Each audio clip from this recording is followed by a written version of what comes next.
My myeloma was returning at a high, prodigious rate. It looked like we were losing the battle.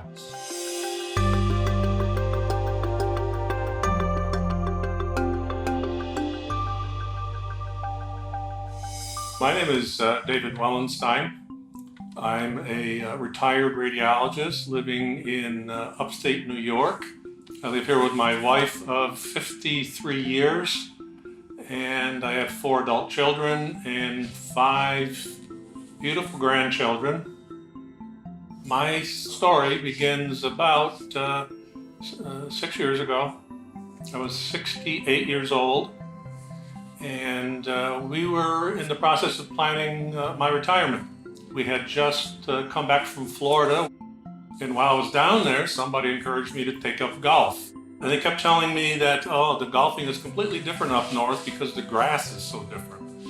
Well, it was different. It kind of caught the club a little bit, and I got a sudden pain in my left chest. And I could palpate right away that I had a fracture, at least one, maybe more. So they did not feel displaced. I wasn't short of breath or anything, so I figured, well, we'll just keep an eye on this. This was a Wednesday. By Saturday, it was not getting better, so I thought I would go in, talk to my techs, and get a chest x-ray, which I did. So I thought, well, I'll just take a peek at my own x-rays, and the rib series showed 3 rib fractures all in a row.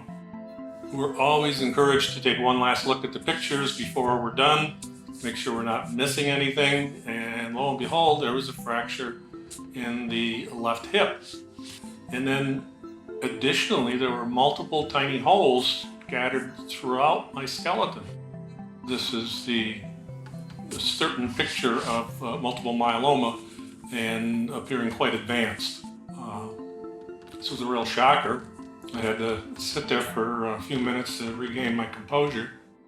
So the following week, I went to see an area oncologist, and he agreed. It looked like multiple myeloma. And then we commenced therapy. 3 drugs, Velcade, Revlimid, and Decadron, a steroid. We did this for 6 weeks. It was not fun, but got through it, especially with the help of my wife. I started developing a lower extremity neurologic symptoms consisting mostly of quite severe pain, both legs, particularly the feet, to the point where within a few weeks I was having to use a walker. Switched to several different regimes over the next year and a half, almost 2 years, but the neuropathy continued to be a problem. They sent me directly to Dana-Farber for consultation. After having received multiple lines of treatment, he was qualified to go on the CAR-T study. He was treated, he responded. The rest of the body, myeloma was completely gone, but he has remained in remission without requiring any other treatment currently. So he's in a very good shape at the moment. It was a huge difference between the CAR-T therapy and the conventional therapy. I get out to the shop almost daily. It's a dream shop, one that I dreamed of since I was a child. I do mostly wood turning, mostly making bowls. I use locally harvested wood, generally storm trees.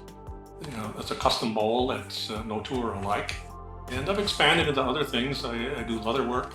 I had started several years ago doing blacksmithing. It's a lot of fun, it's different. I want to nail something together. The kids like to come out to the shop, and when they come out, they have a lot of fun. We make little bird houses. Here, I got it! You got it, yay! I obviously am a big fan of cancer research at this point, because without the cancer research that's been going on, particularly in the CAR-T realm, I probably would not be talking to you today. It looked like we were losing the battle. So I can't emphasize enough the importance of funding cancer research in general, because I've seen the impact it has.